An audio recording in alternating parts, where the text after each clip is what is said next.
Hello views, welcome to iDream media. కాల పారాని కూడా ఆడలేదు.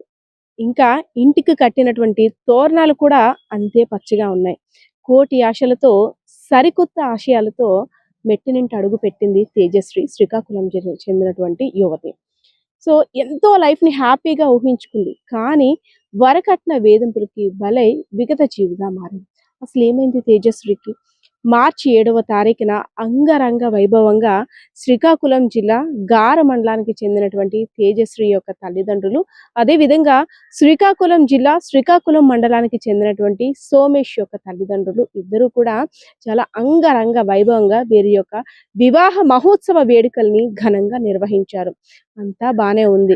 సో అల్లుడు కూడా ఒక మంచి ఉద్యోగం, లక్షల్లో జీవితం. నా కూతురికి ఇంతకు మించి ఇంకే కావాలి, ఇంతకు మించి ఇంకో సంబంధం కూడా మంచిగా ఉండదేమో ఆలోచించుకొని ఆ తండ్రి ఆ కూతుర్ని మెట్టినింటికి పంపించాడు. ఎవరైతే సోమేష్ ఉన్నాడో, సోమేష్ కూడా విశాఖపట్నం ఎల్ఎన్టీ కంపెనీలో నేవల్ డాక్యార్డ్కి సంబంధించి ప్రాజెక్ట్ డిజైనర్గా వర్క్ చేస్తున్నాడు. రామా ట్యాక్స్లో ఒక ఇల్లు తీసుకొని అద్దెకుంటున్నాడు. సో తను ఒక రోజు ఒక వేరే యువతిని ఇంటికి తీసుకురావడంతో ఎవరైతే వైఫ్ తేజస్వి ఉందో తను నిలదీసి అడిగింది. ఈ గొడవంతా కూడా అటు నుండి ఇటు మార్చేసి, మీ ఫాదర్ ముందు బైక్ ఇవ్వాలి కదా, ముందు ఆ బైక్ సంగతి మాట్లాడు, తర్వాత ఈ విషయం గురించి చెప్తానంటూ తను బెదిరించాడు. సో ఇంటికి ఫోన్ చేసి, నాన్న బైక్ ఇస్తానన్నారు కదా, బైక్ గురించి గొడవ అవుతుందంటే 3,00,000 రూపాయలు పెట్టి, నా కొడుకు నా కూతురే కదా బండి మీద తిరుగుతారని ఎవరైతే తేజశ్రీ యొక్క తల్లిదండ్రులు ఉన్నారో ఒక బైక్ని కూడా కొనిచ్చారు. అయిపోయింది. నీ బెడ బోడిగా ఉంది, నల్ల పూసలు చేయించమని మీ అమ్మ మీ నాన్నని కూడా అడుగు, తులమో 2 తులాల బంగారం కూడా అడుగు, ఎందుకంటే నేను బయటికి తీసుకువెళ్ళినప్పుడు భయంకరంగా ఉంది నీ మొహం నువ్వును అనేసని నాన్న మాటలు అన్నాడు. సరే నాన్న, మీ అల్లుడు గారు బంగారం గురించి అడుగుతున్నారంటే, సరేలే అమ్మ అదెంత మాట, బంగారమే కదా, నిన్నే ఇచ్చాను బంగారం ఇవ్వనా అంటూ కూడా నల్లపూసలు చేయించారు. సో ఇది కూడా అయిపోయింది. కొంత భూమి కావాలి అడుగు, ఇంకెన్నాళ్ళు అయింది, కట్నం కింద ఇస్తానన్న భూమి కూడా ఇంకా ఇవ్వలేదంటూ టార్చర్ స్టార్ట్ చేశాడు. సరే నాన్న, కట్నం కింద భూమి ఇస్తానన్నావు కదా ఇవ్వలేదంటూ మళ్ళీ కూతురు నుండి తండ్రికి ఫోన్. సరేలే అమ్మా, నీకనేదే కదా, చూస్తున్నాను, రాయించేస్తాను, అది కూడా రిజిస్ట్రేషన్ చేయించేస్తానంటూ తండ్రి హామీ ఇచ్చాడు.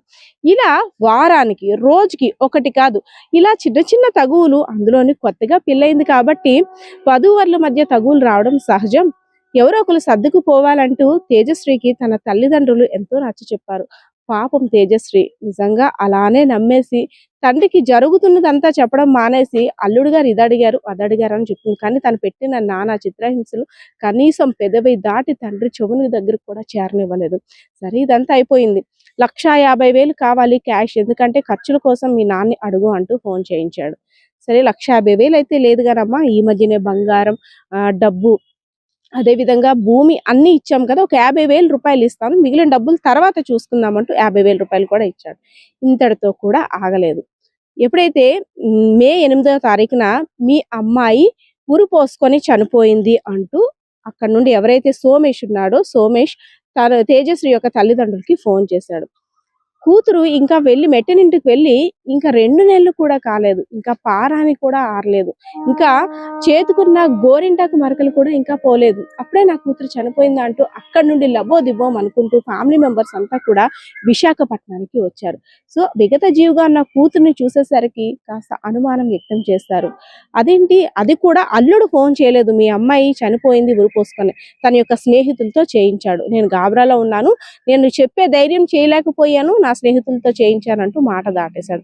కానీ అక్కడ తమ కూతురు ఒంటి మీద ఉన్న గాయాలు, కాలికి ఉన్నటువంటి వాతలు, చిత్రహింసలు అనుభవించినటువంటి తన కూతుర్ని చూసిన తర్వాత ఆ తండ్రి మరి ఇంకా ఊరుకునేదే లేదంటూ, నా కూతురు ఆత్మహత్య చేసుకోలేదు, కావాలని హత్య చేసి ఆత్మహత్యగా చిత్రీకరించారంటూ కూడా పోలీసులకి ఫిర్యాదు చేశారు.